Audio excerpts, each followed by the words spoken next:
Hi, welcome to the Indie Wine Podcast. My name is Matt Wood, and this is episode 84. Today we're hearing a work in progress of the Dionysian Manifesto of Châteauneuf de Fargosonini.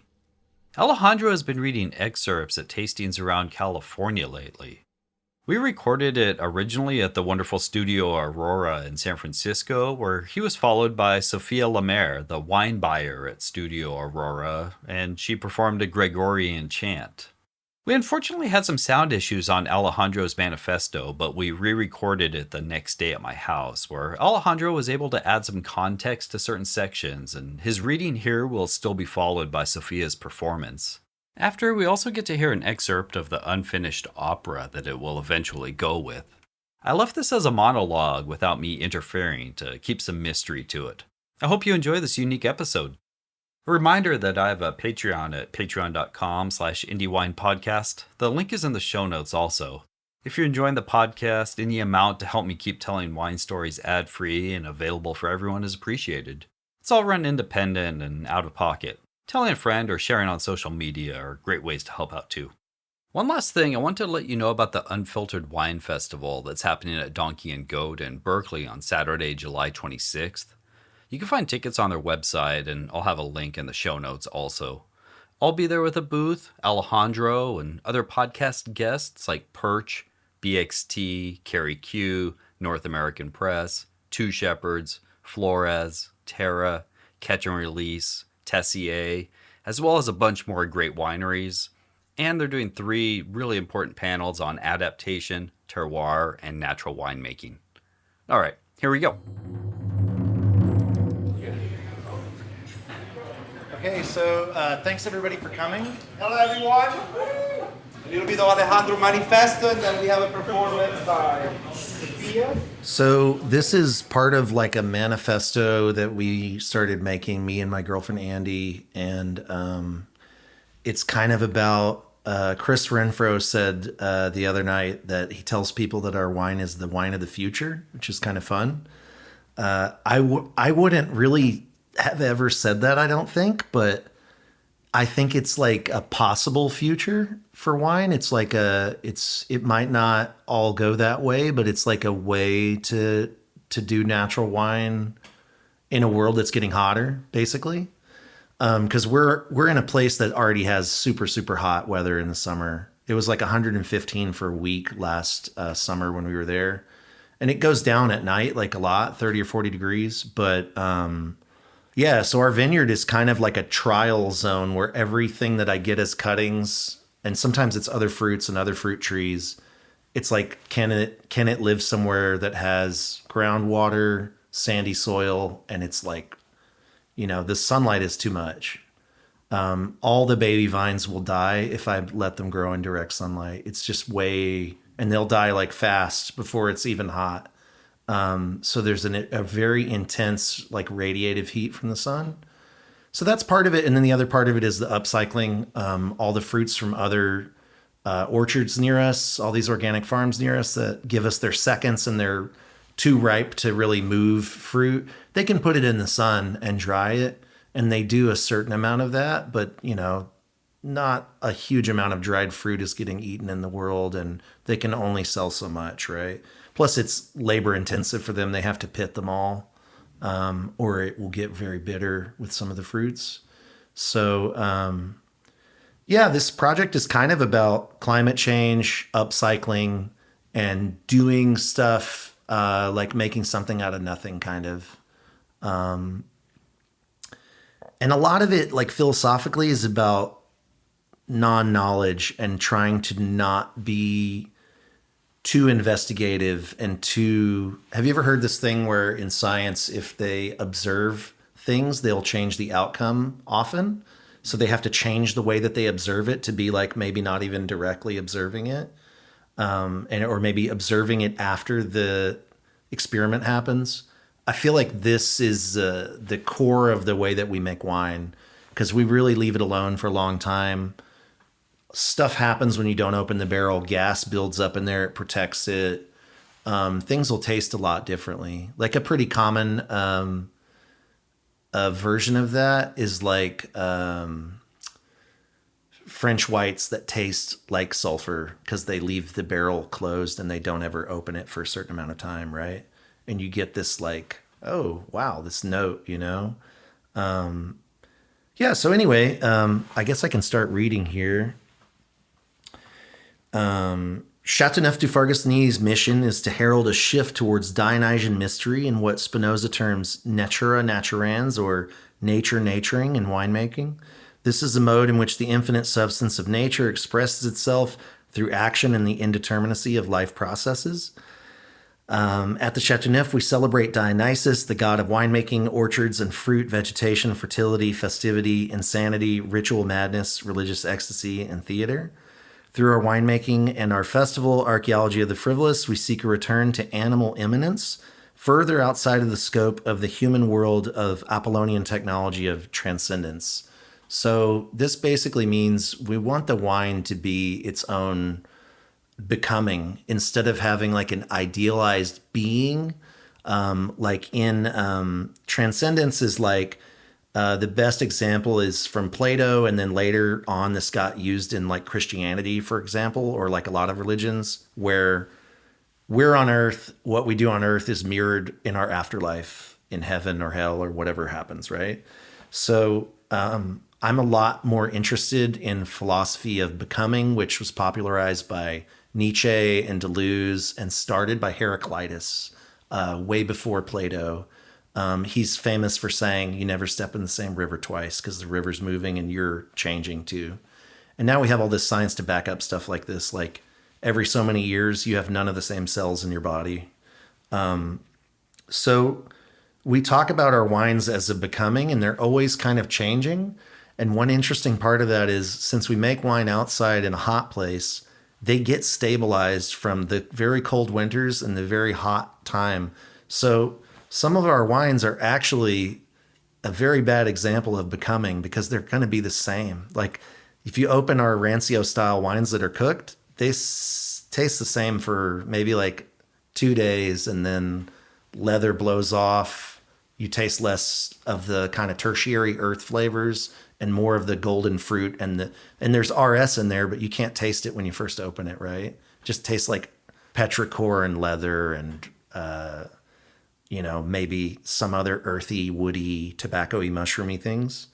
So we're trying to make our wine that, and all like good or great wine, I feel like is a becoming. It is a, that's why people have cellars and they age stuff. Like this wine we're drinking from 2015.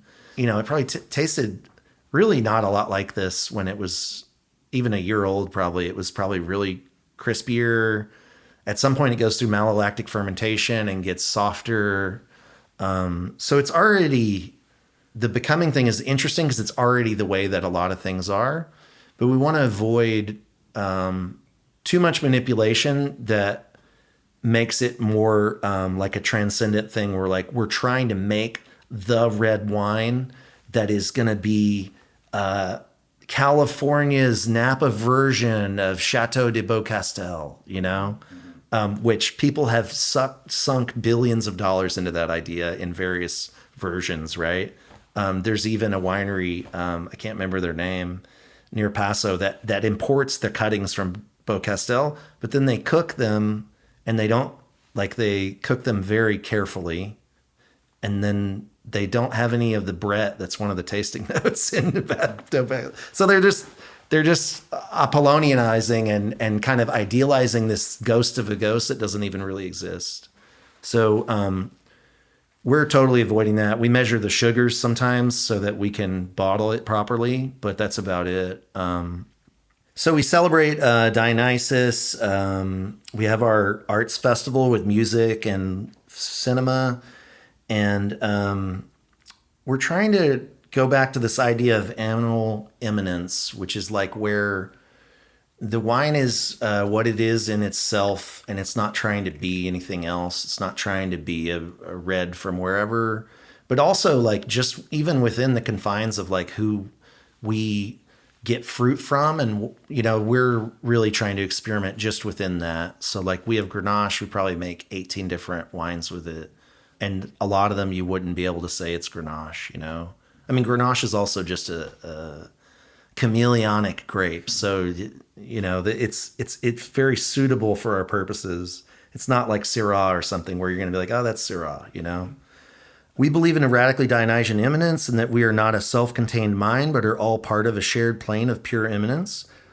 Thus, all real distinctions, mind and body, God and matter, interiority and exteriority, etc., are collapsed or flattened into an even consistency or plane, namely immanence itself. That is, immanence without opposition.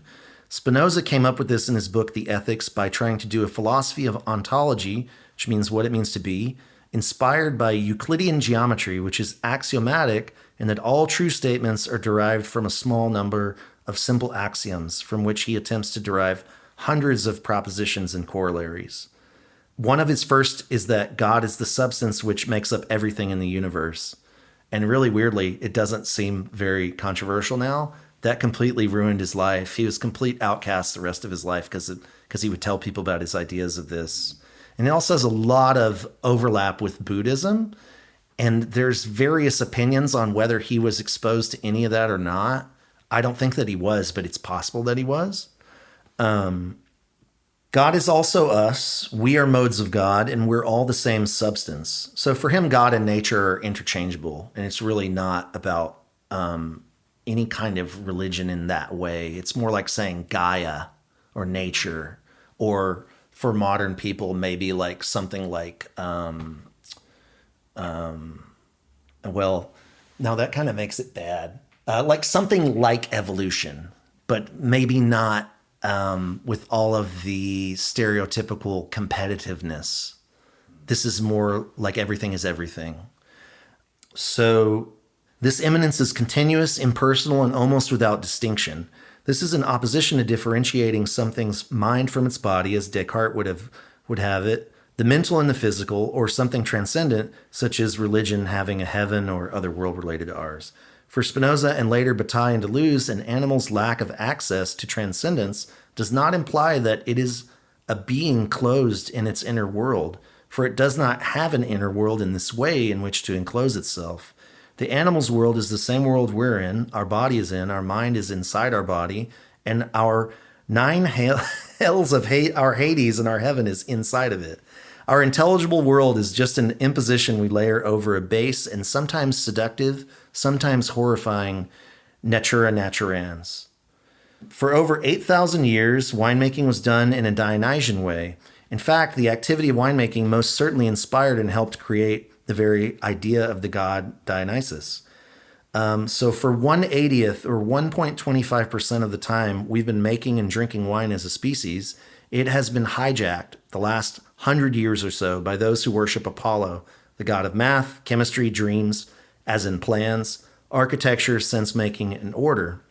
They're incredible at scaling up huge operations of flavors, and this can create a lot of mimesis, a lot of copying, right? And that's still, like, capitalism is famous for constantly making crappier and crappier copies of stuff that scales up better and makes less profit per item and more items, right? So there's this thinker, René Girard. Some people call him a philosopher, but he's like kind of in a couple of other areas that are related. He has this idea of mimetic desire.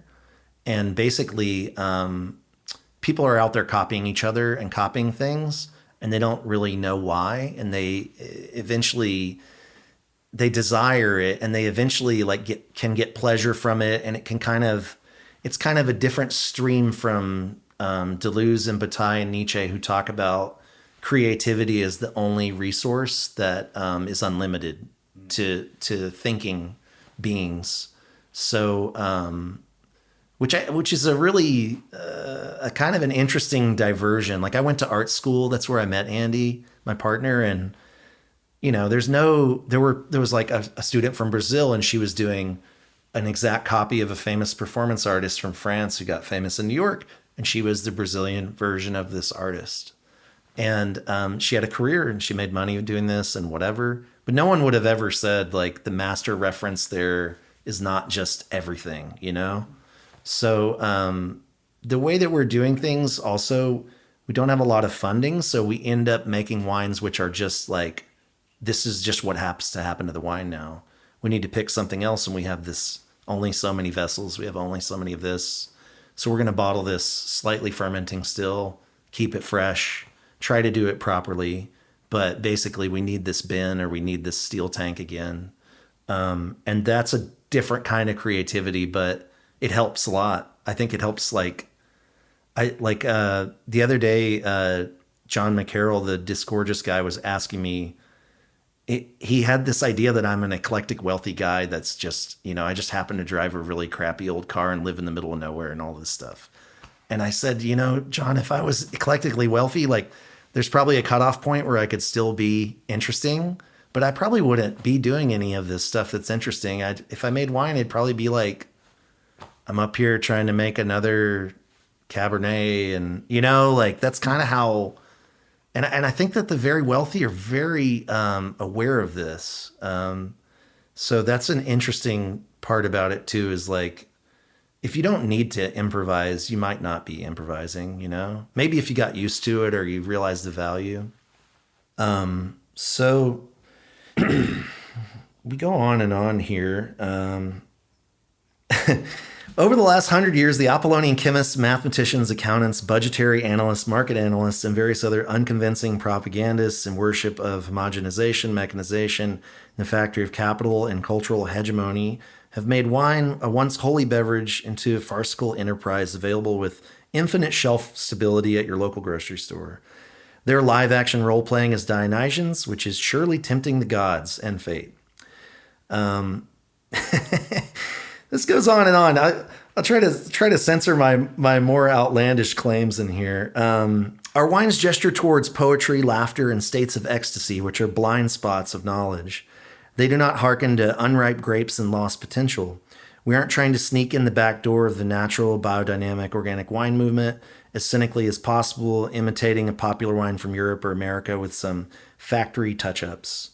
We're making wine outside in a field, all by hand and foot, in a place well known for growing good grapes. These grapes fill out the other 20% of all the famous AVAs and counties of California who want to save money, but still hold on to their royal heraldic titles they put on the bottle, made in Napa County, etc.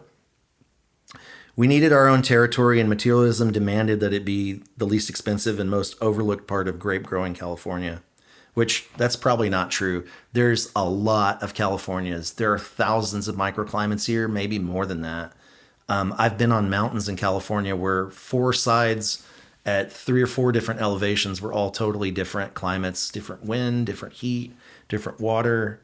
So some of this is a bit...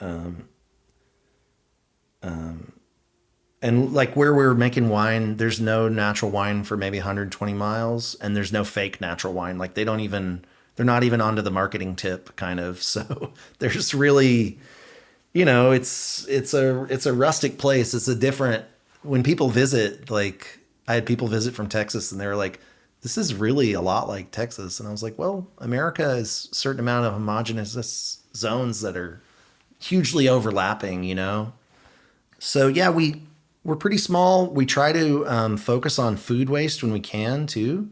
So currently we've done about 20,000 pounds of organic stone fruits that were going to be mulched, thrown away. And not only does that save all the energy and water and stuff they put into these fruits, but it saves them on labor costs because they have to pay somebody to shovel it and throw it away. Sometimes it makes a big mess and brings pests to their trees. So there's a lot of it that's focused on that, and that's the part that I would like to scale up a little more. We also grow our own grapes. We buy some grapes from friends, but it's a pretty small... We have 9 acres of grapes. It's already too much, and I don't know that I want to expand to have 40 acres of vineyards and a whole army of people. And that's another part is that we avoid is all the labor problems in California, which right now are being palpated, right? ICE is apparently arresting all kinds of people involved in winemaking and farming. And so, we aren't at that level or scale. And I think that that's really important to say that, like, I wish there were tons of small scale farmers and tons of small scale winemakers and that it was never going to be that kind of problem, I mean, we actually pick all our own grapes, which is insane. And we become like totally ripped for 2 months of 8-hour picks and all these things. We don't make a huge amount of wine, so obviously we have a couple friends we can hire if we have a bigger pick. But if instead of giant winery conglomerates, which are currently like some in the beginning stages maybe of death throes, right? At least if you listen to their own journalism and stuff, they write about it. We're down 4% on sales. We're going to crush all these brands into one. We're going to do this. We're going to quit distribution. So I think that a lot of winemakers I know are worried they're going to get tied into that. And I don't think you could maybe prove it for some of them that it is related. Like wine sales are just down, but I don't think it's really related. I don't think $1 billion company and my tiny one are going to be like that. And I think it's probably better for everybody long term that the bigger people are shrinking, especially because there might be one or two that do organic farming on a significant scale, right? So if they stop doing that kind of farming, it might be really good for everybody around them, the groundwater there, whatever, like a lot of stuff. So we have this festival with films, music, readings, performance, and workshops called Archaeology of the Frivolous by artists, philosophers, other winemakers come, chefs, where we celebrate wines, spirits, and world-class food and lies. If you're drinking our wine and you're not in the vineyard at our Dionysian festival with at least a little religious ecstasy coursing through you, you won't transgress the specifics of our terroir. Our wines are about non-knowledge. Apollo and Dionysus are both gods of illusions, and they usually are set up as opposed to each other antipodally, thus requiring each other to exist at all. Apollo's illusions are dreams, representational elements like math and writing, science, chemistry, plans, architecture, sense-making, the pyramids. Dionysus's illusions are ecstasy, self-forgetting, fleeting sensations and feelings. And this is something that I really want to write more about for the tasting of our wines, which is a headspace that dominates you, totally making you unaware of a past or a future, where your immediate sensation or perception is laid bare. And that's tied up in the fact that to get there, the wine might need to be aged, and you might need to think about it in a certain way with a past and a future, where maybe in the future it's not wine anymore. It turns into vinegar or something, or just isn't worth drinking. But I like this idea of the pure present, while you're drinking it, kind of stepping out of all of the systems, right? Like stepping out of society, and that's what our festival is all about, is like going somewhere. I was telling you earlier about the like alternative forms of currency we were messing with at the festival. There used to be one Saturnalia, which is we've had it on Saturnalia before. It's an ancient Roman, possibly Greek origins. They would set up casino games, and all of the people who worked for the wealthy people became the wealthy people for like the week of Saturnalia, or 3 days or whatever. And everybody had to wait on them hand and foot, the same way that with the same threats that they worked for them. Right. And this kind of like upside down, at their point, not really what we call capitalism today, but it was rudimentarily the same way, right? There were small people with a lot more money than everybody else. It's probably, maybe we're getting there now where it's similar levels of that, but for a long time it wasn't like that. So yeah, these kind of turning your whole idea of what the world is on its head. This is what I really like about wine and drinking wine, and kind of stepping out of your reality, stepping out of the future and the past. And I think that that's super common. Like people drink to relax, to hang out, to kind of change their mind about everything for a little while. I mean, in its best form, obviously, you have to talk about the Dionysian is also about madness. Like in some of the, like in the Bacchae, there's like superhuman strength and people getting torn apart. And so there's this, you know, you can't talk about it without the dark side of alcohol is basically probably the influence for all of that. Is like some kind of like Viking battle rage or something, you know, some other insane myth. This is kind of fun. The quasi-religious indoctrinated nature of these rituals of the cult of Apollonians is frequently revealed at wine fairs when they've heard about the wines, tried the wines. People gnash their teeth a little bit, can feel a little tinge of ritual madness rise up in the nerves in their Birkenstocks and up their back. For a millisecond, they've blacked out on past and future and are living in a living wine. And it can be uncomfortable if it's not familiar. And so our wines are kind of for people who have a taste for the forbidden. And like, you know, that's talking about a very prim and proper world of wine tasting that we step out of. We often get compared to cider makers who use some of the same fruits, beer, liquor. In liquor, there's no rules. In beer, there probably should be, but there's no rules. Craft brewing, you know, blew up and went totally nuts. In liquor, it's often like we have one wine that I would compare to a liquor, which is this citrus wine, and it's more cocktailable than it is drinkable on its own. So it's really like an aperitivo kind of thing. I have something about the observation here. There are times that our wines evoke the ancient Greek chorus, which sings the action of the story, spontaneous poetic conjuring of a mythic scene. In these wildly irregular, wildly enthusiastic dithyrambic performances, there were mass hallucinations brought about by the lyricism of the chorus and the tannins, the acidity, and the primary, secondary, and tertiary flavors of the wines of the Châteauneuf. Dithyrambic poetic form is always accompanied by wine and was a part of the religious rites of Dionysus. You enter a trance state, sipping and chugging and barking and singing, probably dancing or at least pulsing with the rhythmos, and you actually see Dionysus being torn asunder by the Titans as the chorus sings. Only later in time was this event dramatized by actors and what became plays, and basically those became the content of films. And now we're at a place where it's all about memes, and those things are just to reference in memes. And that kind of dovetails into my PhD, which is about cave paintings slowly turning into memes over like 120,000 years or something. I'm slowly turning that into a book. So that's kind of my introduction. I need to like make it more palatable, cut off certain elements that I think don't serve it that well.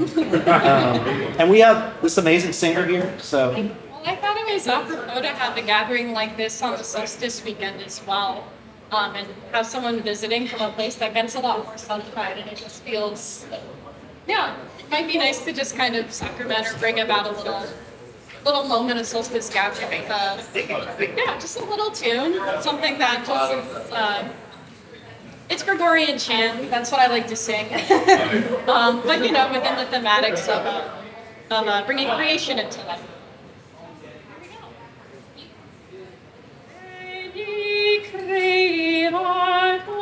Spiritus, entis tuorum visita, superna gratia, qui tu creasti et tora, qui diceis Paedacetus, onum Deo Tessier,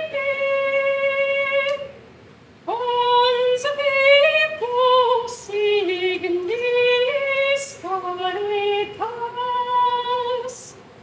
et spiritas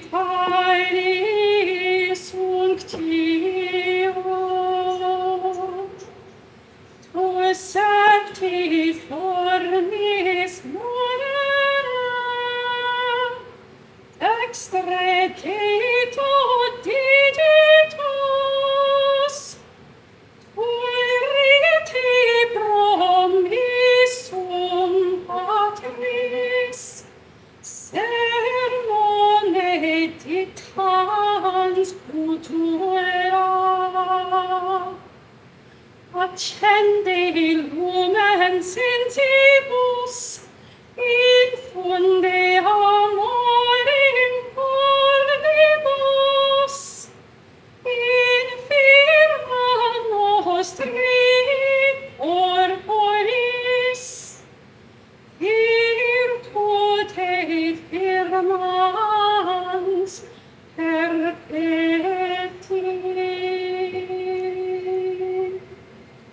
Thanks, guys.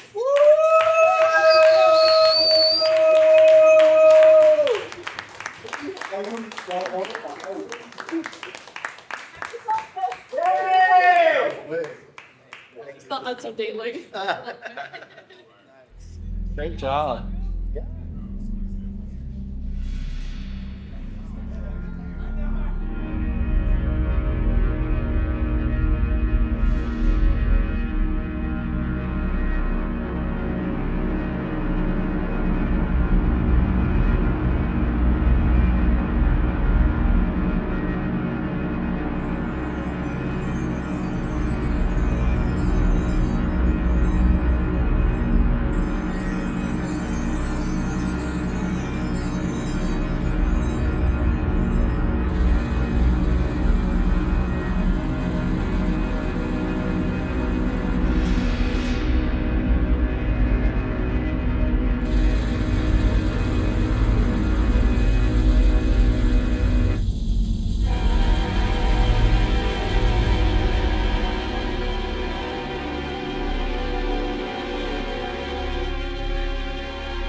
Sophia Lemaire. Sophia means wisdom in Greek, and there's a funny history with the sophists where they kind of ended up on the wrong side of a big argument, where Plato didn't like their way of doing things, basically, to simplify it. So sophistry now means that you're making up an argument like insincerely in bad faith and possibly don't know what you're talking about. But sophistry actually means wisdom and like the spreading of wisdom and knowledge and sort of like. So Sophia Lemaire, she works at Studio Aurora. She's their wine buyer there. Amazing woman. She sang a Greek. I believe that it's in Greek, actually. I don't know. I might have to ask her and get back to you. But it's a Gregorian chant with a focus on these powerful, long-held single notes. And we didn't do this, but we talked about putting it over this kind of like heavy metal opera thing that I composed. And so we're in talks about maybe she'll sing on part of it. And her singing style is this medieval and earlier chanting, right? And the other woman who's going to sing on it, my friend Claire, she sings in like an Arabic style that's like very melismatic and goes up and down. And I think they're going to be like two poles of something very interesting. This steady thing, which has its own sort of passion, maybe a little more Apollonian, and then this wild, didactic, melismatic, up and down. I mean, her singing is like crazy passionate, you know? It almost sounds like someone having a beautiful argument or something. So that might be a thing in the future where I'll try to get her to be on it. But yeah, Sophia's song was beautiful. It was a Gregorian chant, and I can get you the name of it. I could just tell you right now because I have a photo of the sheet music I can also send you. But it was very fun. I thought it was a great tie-in to this little speech. Yeah, here it is. It's called Vinny Creator, and it does look like it is in Latin, actually, from the Schola Gregoriana Mediolanisis by Giovanni Viannini. I don't know if that's the school or that's the song. That's probably who wrote the song.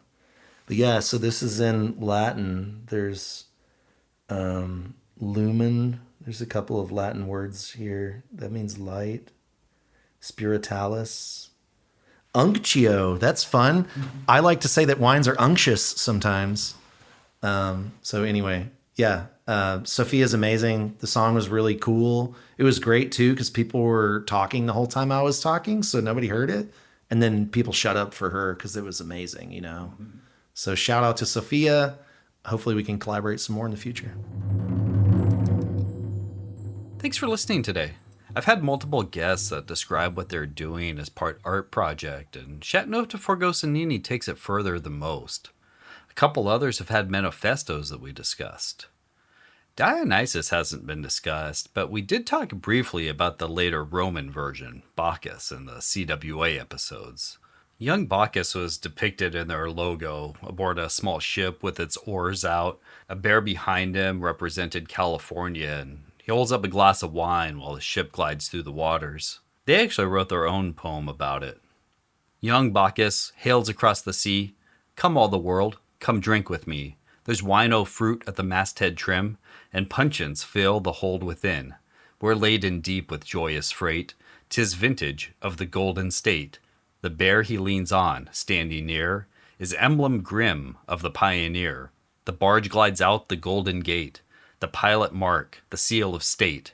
Its winds refuse to lend their aid. The sturdy oarsmen ply the blade to spread abroad through every nation the trademark of the association.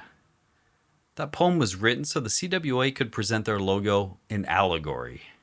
If you heard the first episode with Alejandro, you know we had to cut it a little short, but I'd like to think this is where we would have gotten with a full episode. Check out their wines at Châteauneuf.xyz or on Instagram at Châteauneuf_du_Fargosonini. And check out Studio Aurora at studioaurora.sf on Instagram or at 302 Valencia in San Francisco. You can follow the podcast on wherever you're listening and the Instagram at Indie Wine Podcast. And feel free to email indiewinepodcast@gmail.com with comments, questions, or feedback. If you're enjoying the podcast, I'd love it if you told a friend or wine lover about it and help spread the word.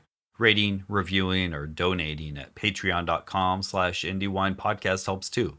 It all goes to offsetting podcast expenses like gas money, podcast hosting, research books, and websites, and allows for more episodes. We'll be back soon with another episode. Have a good one.